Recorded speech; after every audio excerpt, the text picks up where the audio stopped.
My name is Kim Förster. I'm here at the CCA, and I'm looking at the archives of the Institute for Architecture and Urban Studies, which was an institution and organization that existed from 1967 to 1985 in New York, directed by Peter Eisenman, who was the founding director, and headed the institute until 1982. It is my second time with the archive. I have studied the archive before in 2009 extensively for my PhD thesis, looking at the 4 different institutional roles that the institute performed, namely as an architectural project office, as an architecture school, as a cultural space, and last but not least, as a publishing house. So while my argument then was that the institute never fully institutionalized, with this find and tell, I was rather interested in another story, that of the IAUS as a project. So this allowed me to look at various beginnings and endings of programs and projects that the Institute ran, as much as different ideas and concepts about what the Institute should be or would be or could be in a changing cultural, political, economic climate. The origin of this archive is legendary. The original archive of the Institute, when it closed its doors, was seized by the bailiff, and however, it is clear that this archive was collected by Peter Eisenman. It came in addition to Peter Eisenman's private archive.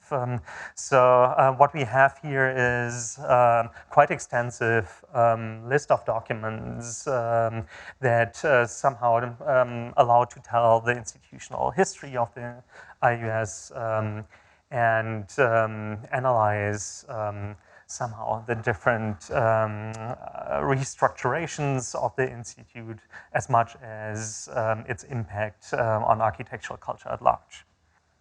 So one of the first documents that you can find in the archives are the bylaws from 1967. So the document shows that through the Board of Trustees, the Institute was already highly networked from the very beginning. The Institute at first collaborated with Cornell University and received students from Cornell to work on real-life projects for different government authorities. So the Institute was a small endeavor, only a few fellows at the very beginning, a few students, and a few trustees. The biggest project, however, was that they managed to work on a research and design project, that of a prototype for low-rise urban housing, which was realized in 1973 in Brownsville, Brooklyn.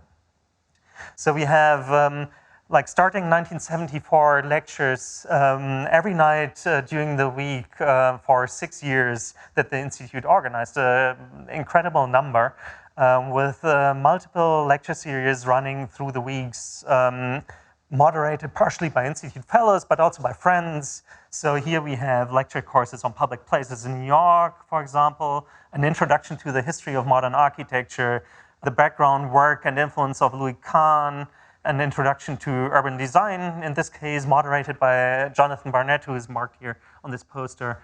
Colin Rowe moderated a series on the architecture of the Italian 16th century, and there was, curiously enough, a lecture series on human versus natural environments at a time that the environmental crisis was up for discussion. Robert Stern became one of the main collaborators of Peter Eisenman at the Institute in promoting the case of architecture as of public concern, and he was moderating a lecture series every single term from 1974 to 1980, basically. He was also co-curating the American contribution to the Venice Biennial with Peter Eisenman as the director of the Institute, and co-editing an issue of the Japanese journal Architecture and Urbanism on different postmodern positions. The Philip Johnson Center should have been a new kind of institution that would build upon the legacy of the Institute and integrate the Institute, but also incorporate other facilities, that of an auditorium, of study room, of an archive, of exhibition spaces, of a library, of a slide library, and of a center for advanced research in architecture. And you find, for example, Philip Johnson of Johnson Bergy Architects here with multiple spendings in the years 1980, 1981, 1982, up to 1984. In the end, John Bergy became one of the trustees, as Philip Johnson already was made one of, and became one of the big sponsors of the Institute in the 1980s. Curiously, in this box, you also find the name of Phyllis Lambert, and while the Institute conceived of the Philip Johnson Center, in one document you find that reference that that center could have looked like, similar to what Phyllis Lambert back then, some 40 years ago, intended to do in Montreal here with the CCA.